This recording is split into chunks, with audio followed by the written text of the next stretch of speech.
नमस्कार, हमारा मध्य प्रदेश देख रहे हैं आप और मैं हूं आपके साथ ज्योति। बालाघाट जिले के सभी विधानसभाओं में सरकारी कर्मचारियों को डाक मतपत्र वितरण के लिए अनियमितता को लेकर कांग्रेस नेत्री और प्रत्याशी अनुभा मुंजारे ने ज्ञापन सौंपकर इस मामले की उच्च स्तरीय जांच की मांग की है। मुंजारे ने आरोप लगाया है कि बालाघाट सहित पूरे जिले में निर्वाचन अधिकारियों द्वारा डाक मतपत्र जारी करने में भारी लापरवाही की गई है, जिसके कारण लगभग 5000 कर्मचारी मतदान करने से वंचित रह गए हैं। साथ ही निर्वाचन अधिकारी पर बीजेपी के इशारे पर काम करने का आरोप भी लगा है।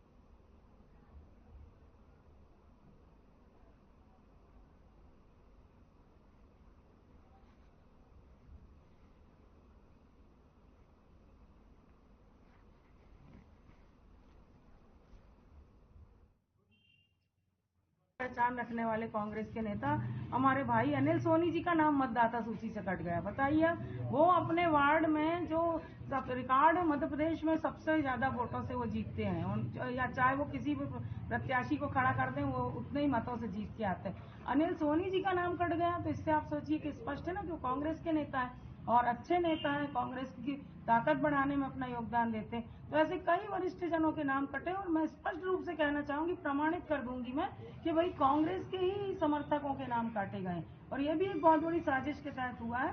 हमारी जानकारी में उस समय ये बात आई नहीं थी, नहीं हम उस समय भी सजगता से इस मामले को ध्यान में लाके उनके नाम कटने नहीं देते। 5000 कर्मचारी ऐसा लग रहा है जो वंचित है, डाक मतपत्र जिनको इशू नहीं किए गए। क्यों ऐसा हुआ, क्या समझ में आ रहा है? ये लापरवाही, ये प्रशासनिक लापरवाही दिख रही इसमें घोर। क्योंकि आप सभी जानते हैं कि इस समय जो कर्मचारी है वो कांग्रेस के पक्ष में था, कांग्रेस के पक्ष में मतदान करने की जानकारी में मिल रही थी। जिस तरह से कर्मचारियों के हित में कांग्रेस ने, कमलनाथ जी ने काम किया है, लेकिन ऐसा लगता है कि एक प्लानिंग के तहत ये सारा षड्यंत्र रचकर उनको मतदान से वंचित किया। क्या आश्वासन दिया आपको जिला उप निर्वाचन अधिकारी ने? उन्होंने जांच की बात कही है। उन्होंने कहा है कि कल एक बैठक भी है यहाँ पर इसी विषय को लेकर, जिसमें कलेक्टर साहब और सारे अधिकारी रहेंगे और हम लोग भी इसमें शायद उपस्थित रहेंगे, ऐसी जानकारी मिली है। तो उसमें भी कल हम इस बात को रखेंगे।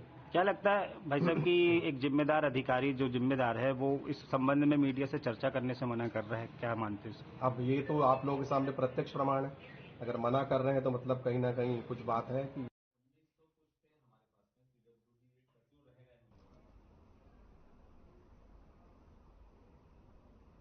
निर्वाचन आयोग ने बड़ा खुलासा किया। 5 चुनावी राज्यों में उन्होंने 1760 करोड़ रुपए से ज्यादा के मादक पदार्थ, नकदी, शराब और कीमती सामान को जब्त किया है। आयोग के अनुसार ये राशि इन 5 राज्यों में पिछले चुनाव के दौरान जब्ती के आंकड़ों की तुलना में 636% अधिक है।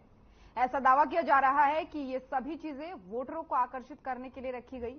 साथ ही आपको बता दें कि आयोग के अनुसार 9 अक्टूबर को चुनावी कार्यक्रम का ऐलान होने के बाद से अब तक की गई रिकवरी 2018 की तुलना में विधानसभा चुनाव के दौरान की गई जब्ती से 7 गुना ये ज्यादा है। वहीं 5 चुनावी राज्यों में सबसे ज्यादा जब्ती तेलंगाना से हुई है। यहां से करीब 225 करोड़ रुपए का कैश बरामद किया गया है। वहीं 5 मतदान वाले राज्य मिजोरम, तेलंगाना, राजस्थान, छत्तीसगढ़ और तेलंगाना है।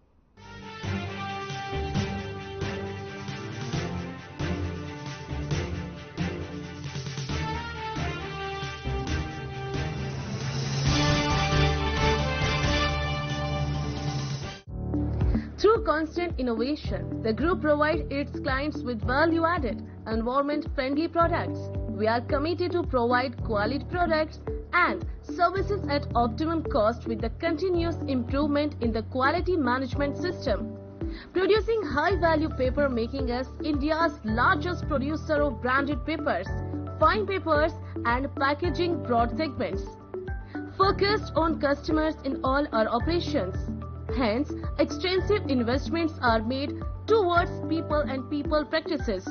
KRPL world's leading eco-friendly paper from agro residue. नमस्कार दोस्तों, जरा कल्पना करो कि आपका एक बैंक अकाउंट है।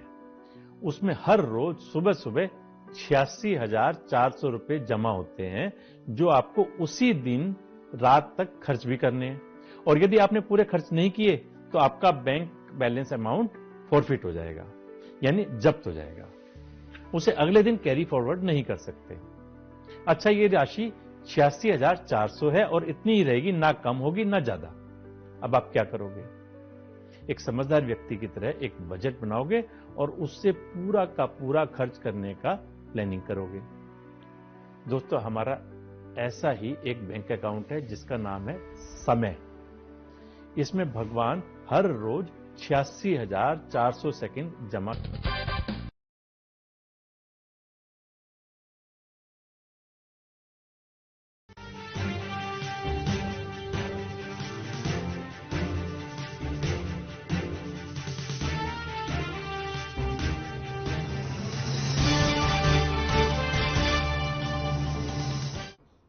देवउठनी 11 को लेकर भगवान खाटू श्याम का जन्मोत्सव बड़ी ही धूमधाम से मनाया गया।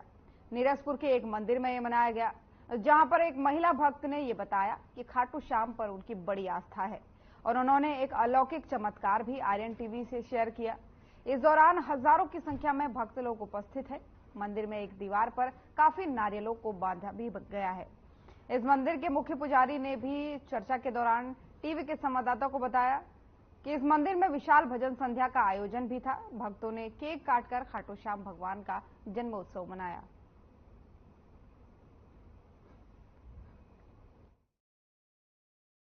जन्म महोत्सव मनाते हो, खाटू श्याम जी का जन्म महोत्सव। आज देवउठनी 11 भी है, काफी लोगों की भीड़ है।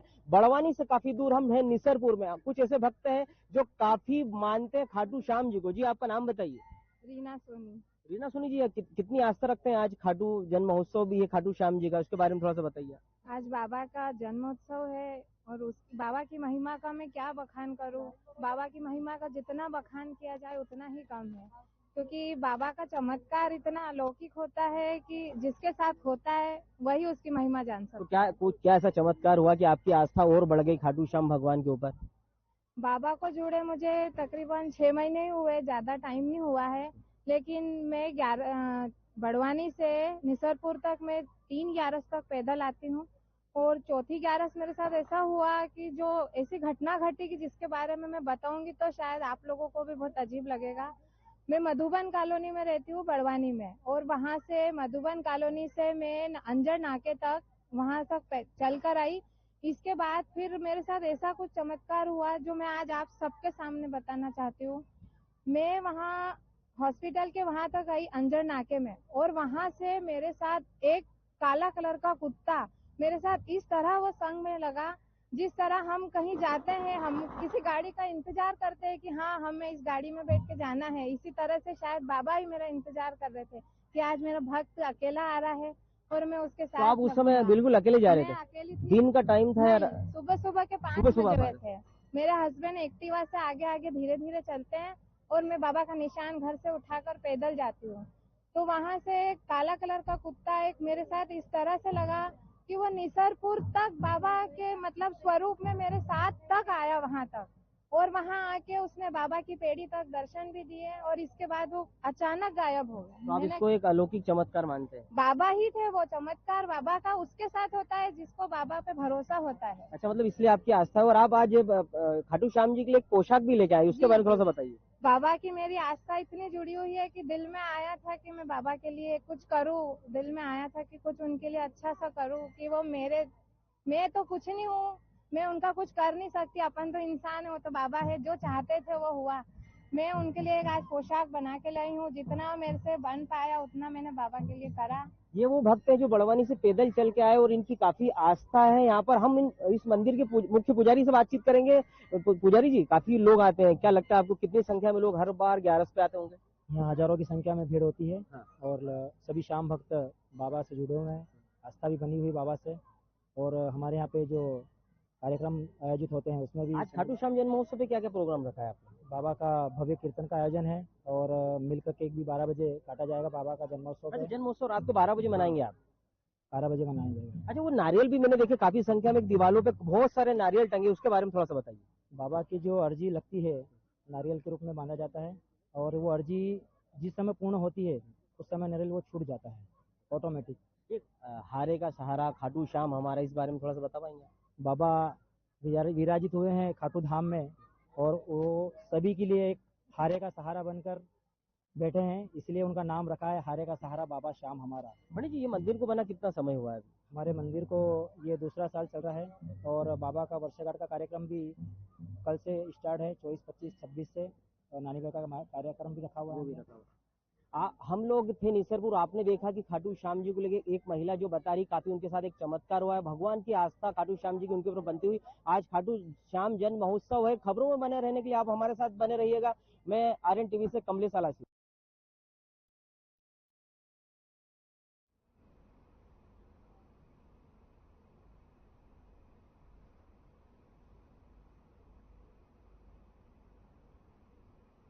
देवउठनी ग्यारस के पावन अवसर पर शहर के समस्त मंदिरों में ग्यारस का ये पर्व उत्साह के साथ मनाया गया। सनातन धर्म में देवउठनी एकादशी से ही मांगलिक कार्यों, शादी ब्याह की शुरुआत होती है। इस दिन तुलसी और शालिग्राम जी के विवाह का आयोजन भी आयोजित होता है। मान्यता है कि ऐसा करने से जातक को कन्यादान के समान पुण्य की प्राप्ति होती है। एकादशी के दिन भगवान विष्णु अपनी 4 महीने की निद्रा से जाग जाते हैं। कहा जाता है कि भगवान विष्णु इस दिन सृष्टि का कार्यभार संभालते हैं। ग्यारस के दिन भगवान विष्णु के अवतार भगवान श्री कृष्ण ने देवी वृंदा तुलसी के साथ विवाह किया था। समाजसेवी और मंदिर के ट्रस्टी सुनील जैन ने बताया कि बजरंग चौक पर स्थित मुनि बाबा श्याम मंदिर में 23 नवंबर गुरुवार को देवउठनी एकादशी के उपलक्ष्य में बजरंग चौक परिवार द्वारा मुनि बाबा खाटू श्याम जी का जन्मोत्सव ज्योत प्रज्वलित कर भजन संध्या का आयोजन कर भव्य तरीके से मनाया गया।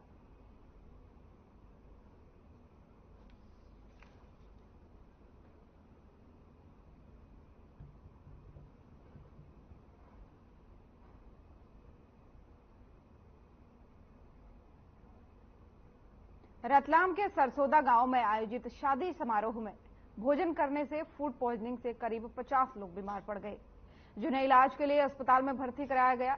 वहीं बीमार हुए लोगों को ढोडर के उप स्वास्थ्य केंद्र और जावरा के सरकारी अस्पताल में भेजा गया, जहां डॉक्टर द्वारा फूड पॉइजनिंग का शिकार हुए लोगों का इलाज किया जा रहा है। वहीं मौके पर जावरा एसडीएम और सीएसपी सहित प्रशासन अमला पहुंचा।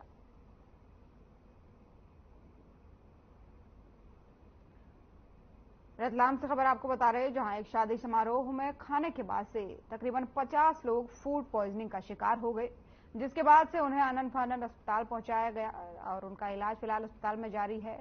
पुलिस प्रशासन की टीम भी वहां पर पहुंची है लोगों का हालचाल जानने के लिए। फिलहाल ताजा अपडेट यही है कि 50 लोगों का इलाज चल रहा है और एक शादी समारोह में खाना खाने के बाद से इन्हें फूड पॉइजनिंग हो गया। तकरीबन 50 इन लोगों की संख्या बताई जा रही है, जिसके बाद से इनका इलाज अस्पताल में जारी है। अस्पताल की तस्वीरें आपको दिखा रहे हैं। आप देख सकते हैं किस तरीके से बेड पर मरीज लेटे हुए हैं। तमाम सारे लोग उनका हालचाल जानने के लिए भी पहुंचे हैं। प्रशासन का अमला पूरा यहां पर पहुंचा है मरीजों का हालचाल जानने के लिए। 50 लगभग मरीजों की संख्या बताई जा रही है। ये मेहमान थे जो एक शादी समारोह में पहुंचे थे, जहां खाना खाने के बाद से फूड पॉइजनिंग का शिकार हो गए।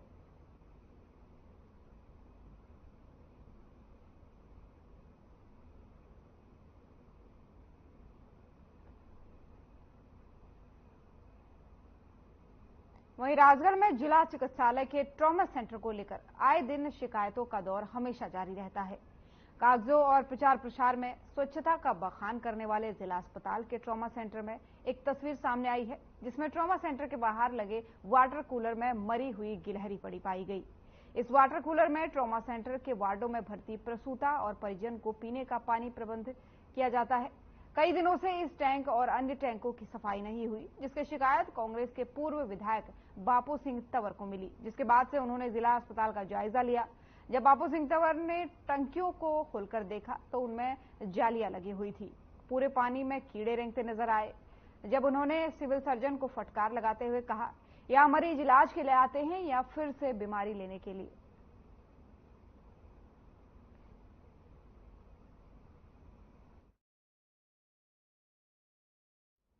राजगढ़ से आपको खबर बता रहे हैं, जहां एक स्वास्थ्य केंद्र में वाटर कूलर के बाहर मरी हुई गिलहरी पड़ी मिली, जिसके बाद से विधायक को इसकी शिकायत की गई।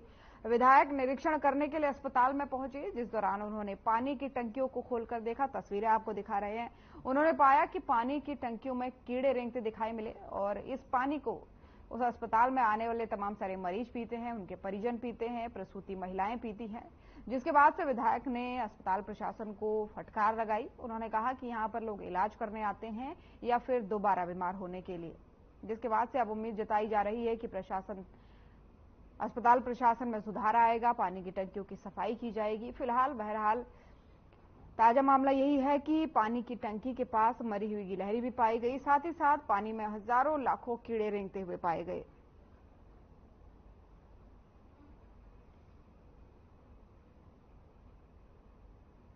तो राजगढ़ से ये तस्वीरें सीधे आपको दिखा रहे हैं, जहां विधायक समेत तमाम सारे लोग पहुंचे अस्पताल का निरीक्षण करने, क्योंकि अस्पताल में जो पानी की गंदगी को लेकर के शिकायत उनके पास पहुंची थी, उसका जायजा लेने वो पहुंचे, जिसके बाद से उन्होंने अस्पताल प्रशासन को फटकार लगाई और सफाई रखने की हिदायत भी दी। साथ ही साथ ये भी कहा कि यहाँ पर जो मरीज हैं वो इलाज करवाने आते हैं, न कि दोबारा बीमारी लेने के लिए।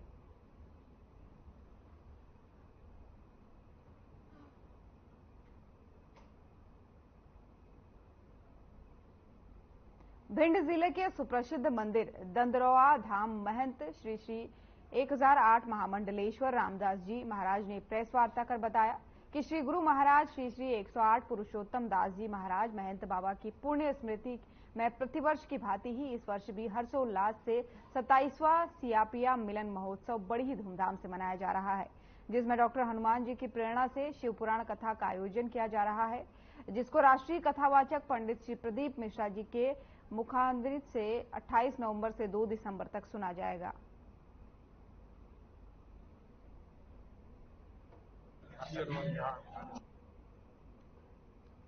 दंदरौआ धाम में हमारे श्री गुरु महाराज की 26वां वर्ष महोत्सव पर ये कार्यक्रम अलौकिक एक कार्यक्रम हो रहा है। अभी तक आप लोगों ने कथा सुनी देवों की, ये महादेव की कथा, शिव कथा है। इस कथा में जो है विशेष रूप से हमारे अंतर्राष्ट्रीय प्रवक्ता हमारे प्रदीप मिश्रा जी सीहोर वाले, इनके सहयोग से कथा संपन्न हो गई। हम विशेष रूप से सभी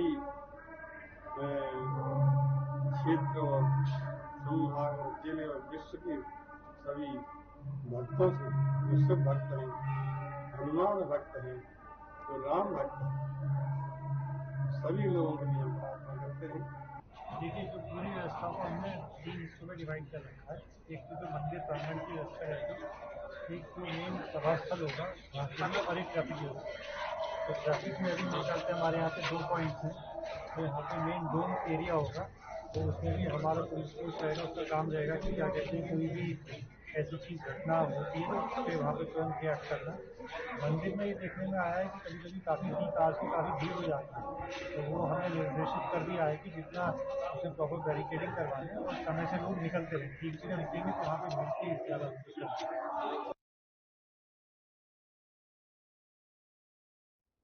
इंदौर की राजेंद्र नगर थाना पुलिस ने मोबाइल लूट और चोरी के आरोपियों को गिरफ्तार किया है। आरोपियों के कब्जे से कुल 17 अलग अलग कंपनियों के मोबाइल फोन पुलिस ने बरामद किए हैं, जिसकी कुल कीमत 3 लाख बताई गई है। दरअसल आरोपी अपने बैग में कई मोबाइल रखकर बेचने की फिराक में घूम रहा था। पुलिस ने आरोपियों को गिरफ्तार कर उनसे पूछताछ की और आरोपियों ने सभी मोबाइल चोरी के बताए। फिलहाल पुलिस पूरे मामले की जांच कर रही है।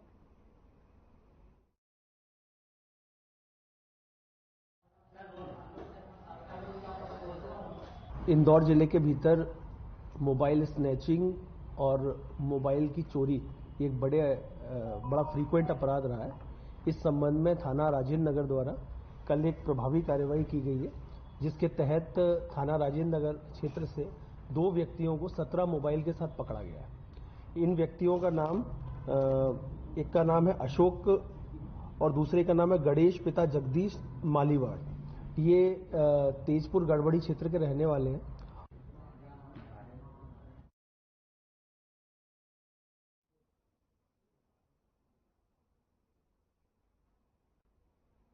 और वहीं रतलाम जिला अस्पताल से अंधविश्वास की तस्वीर आने का सिलसिला आज भी जारी है। मृत शख्स को लेने के लिए रतलाम जिला अस्पताल रात में खुली तलवार लहराते हुए परिजन पहुंचे। दरअसल कुछ समाज में लोग मृत व्यक्तियों की आत्माओं को लेने और उनकी मौत होने वाले स्थान पर जाते हैं। 2 दर्जन से अधिक लोग ढोल के साथ खुली तलवार लहराते हुए रतलाम जिला अस्पताल पहुंचे। क्रियाओं को रोकने के बाद से ये लौट भी गए। इस पूरी घटना पर अभी तक कोई कार्रवाई नहीं की गई। अस्पताल में इस तरह के मामले आए दिन देखने को मिलते हैं। पहले भी वार्ड के अंदर तांत्रिक क्रियाओं के मामले सामने आए थे।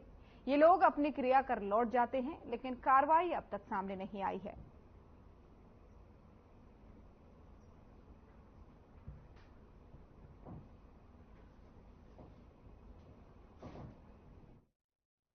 वह यो घर पे परेशानी करता है, पूरा परिवार है। मतलब ऐसे होता है परेशानी में पासो देश में हमारा घर पे ले जाना पड़ता है। अच्छा, तो कौन था ये मेरा साला का लड़का था। ये आप लोग के घर में परेशान कर रहा था? हाँ। तो आप लोग लेने आए हो? हाँ।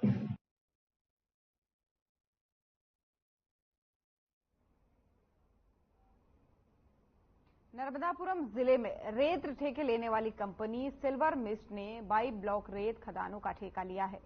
तवा नदी क्षेत्र में रहने वाले मजदूरों को हमेशा काम मिलता रहा है। इसे लेकर 8000 मजदूरों का जीवन यापन, अपना गुजारा चल रहा है। सिल्वर मिस्ट रेत कंपनी द्वारा जावली रेत खदान में 6 से 7 पोकलैंड मशीन लगाकर रेत के डंपर भरे जा रहे हैं। सिल्वर मिस्ट कंपनी का कहना है कि रेत खदान तो हमारे हिसाब से ही चलाएंगे। मजदूरों ने बताया कि जिले में 400 से अधिक लड़के गुंडा प्रवृत्ति के हैं, जिससे मजदूरों में आक्रोश पनप रहा है, जो एक बड़े आंदोलन की ओर अग्रसर होगा, जिसके जिम्मेदार बड़े प्रशासनिक अधिकारी भी होंगे। नमस्कार, आप देख रहे हैं आर्यन टीवी। मैं हूं आपके साथ पूजा। नर्मदापुरम जिला मुख्यालय से 8-10 किलोमीटर दूर तवा पुल, एक ऐसी जगह जहां रेत का काम होता है। वहीं के कई मजदूर आक्रोशित हैं, लेकिन किस बात से ये आक्रोशित है हम इन्हीं से जानते हैं। आइए बात करते हैं। इतने मजदूरों का एकजुट होना, क्या कारण है, क्या परेशानी है? मैम, विगत वर्षों से हमेशा लेबर ही अपने बेलचे से गाड़ियां भरती आ रही है। अब इन्होंने ये जो कंपनी आई है सिंडिकेट, इन्होंने क्या किया, अभी सारी पोकलैंड 6-7 पोकलैंडें उतार दी और लेबरों को भगा दिया कि हम नहीं देंगे। हमारी प्रशासन से बात है, हमारी प्रशासन से हमारी अनुमति भी है, ये सब है।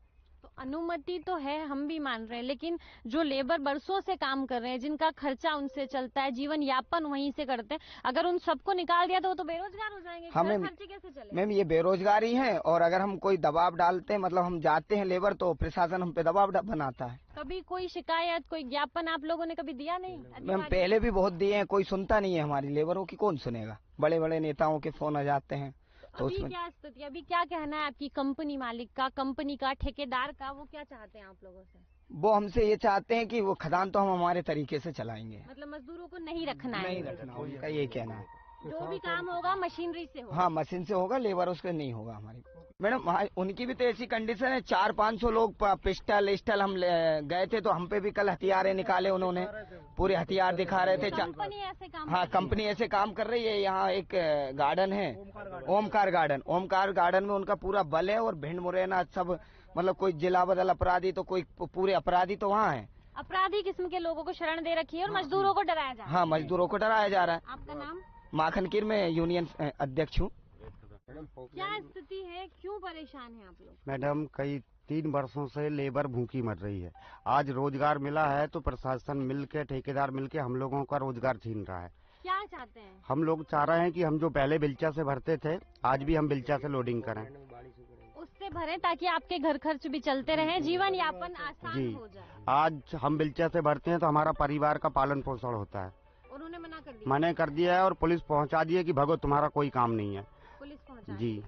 आज इतने लोग एक साथ मजदूर यहाँ खड़े हैं, क्या कारण है? आज ये कारण है कि मजदूरों को काम नहीं मिल रहा है। आज इतनी स्थिति खराब है मजदूरों की कि शासन काम भी नहीं दे पा रहा है, और बहुत स्थिति खराब है मजदूरों की। अब ये पोकलैंड चला रहे हैं, अलीगल है, अभी लीगल नहीं है अभी खदान, लेकिन क्या है, पुलिस प्रशासन को बुला के ये लोग डराना धमका रहे हैं। पुलिस कह रही थी कि आप यहाँ से हम आपको उठा के बंद करना पड़ेगा। बिना किसी कारण के बंद करना पड़ेगा? हाँ, बॉर्डर यहाँ से हट जाए नहीं तो आपको उठा के आपको बुक करना पड़ेगा हमें। पुलिस डर बना रही है लोगों में कि हम बंद कर देंगे। जी हाँ, पुलिस डर बना रही है कि हम बंद कर देंगे। तो क्या आप लोग कोई वहाँ पे नारेबाजी कर रहे थे? नहीं, कोई नारेबाजी नहीं कि हम तो शोषण तरीके से हम खड़े थे, बात करने के लिए थे। सब लोग साथ में खड़े हाँ, बात कर रहे थे। सबसे बात कर रहे थे। कल वो कंपनी के लोग आए तो कोई डरा धमका रहे थे लेबर को। 400 लड़के आए ऑफिस में। मजदूरों का कहना है कि मजदूरों के साथ जाती हो रही है। हाई कोर्ट और एनजीटी कोर्ट ने जब से रेत खनन की परमिशन दी है उसके बाद से एक उम्मीद जागी थी मजदूरों में कि अब हमारी घर गृहस्थी अच्छे से चल पाएगी। लेकिन इसी बीच जो ठेकेदार है या जो कंपनी के मालिक है उनका कहना है कि हम मजदूरों को काम नहीं देंगे। 7-8 पोकलेन उतार दी गई है। मजदूरों का कहना है हम गए तो उनके दल बल वाले लोग हमें डराते हैं। गुंडे उन लोगों ने माफिया पाल रखे हैं जो अपने साथ हथियार रखते हैं। पुलिस और प्रशासन पे भी दबाव बनाते हैं। जब भी ये लोग कहीं इकट्ठे होकर बात करते हैं या अपनी कंपनी से सिर्फ इसलिए आते हैं कि वो इनकी सुनवाई करें, तो पुलिस भी इन पे डर बनाती, इन्हें दबाव बनाती और कहती है कि अगर यहाँ खड़े हुए तो तुम सबको बंद कर दिया जाएगा। मजदूर जो बरसों से उसी पे जिंदा है, ये लोग कहाँ जाएंगे, क्या करेंगे, ये समझ नहीं आता और प्रशासन इनकी सुनने को तैयार नहीं है। अब देखना यह है कि प्रशासन को गरीब मजदूर की आंसू और हाय दिखाई देती है या नहीं, या पोकलेन से ही वो काम करते हैं। बल्कि ये कहा जाता है कि नीति में नहीं आता कि पोकलेन उतारी जाए, मजदूर काम करें, ये नीति में लिखा है, लेकिन कोई सुनने को तैयार नहीं है। पोकलेन से अगर काम होता है तो प्रकृति को भी नुकसान होता है। अब देखते हैं प्रशासन सुध लेता है या ऐसे ही मजदूर परेशान होते रहते हैं। सुरेंद्र कुमार के साथ पूजा पंचोली की रिपोर्ट। हमारा मध्य प्रदेश देख रहे थे आप। मध्य प्रदेश की खबरों में फिलहाल इतना ही। नमस्कार।